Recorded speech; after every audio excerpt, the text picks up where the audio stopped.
L'écho, Mathieu Jolivet, l'État cherche des économies, il doit boucler le prochain budget de la France. Mais où trouver ces sous? Ce sera un des derniers sujets sur lesquels le gouvernement va plancher avant les vacances. Exactement. Demain, vous avez en fin d'après-midi les ministres de Bercy, Bruno Le Maire, Gérald Darmanin, ainsi qu'Agnès Buzyn, la ministre de la Santé, qui se retrouvent tous ensemble à Matignon pour une réunion budgétaire qui est assez sensible. Et pour cause, il manque encore plusieurs milliards d'euros d'économies pour boucler ce budget de la France. Il faut entre autres financer cette promesse de baisse d'impôt sur le revenu pour les Français qui va coûter 5 milliards d'euros à l'État. Ces économies, elles sont indispensables si la France veut respecter son objectif de ramener le déficit à 2,1% du PIB l'année prochaine. Cet objectif, il peut paraître technique ou hors sol, mais en fait, il est vraiment indispensable, crucial, car il en va de la crédibilité de la France vis-à-vis de ses partenaires européens. Ah, et c'est justement là que ça se complique. Oui, l'équation budgétaire se complique et pour deux raisons.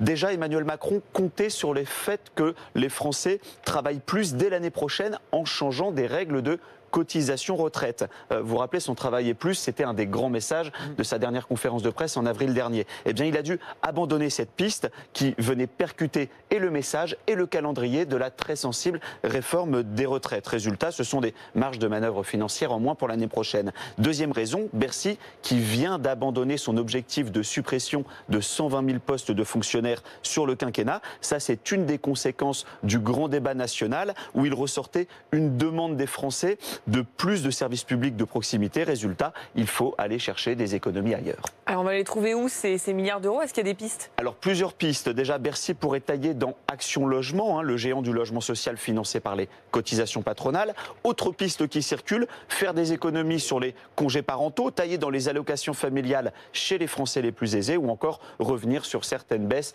de charges patronales. Les arbitrages seront rendus au plus tard au mois de septembre. De quoi rendre pour les ministres en charge de ces questions budgétaires les vacances plutôt studieuses.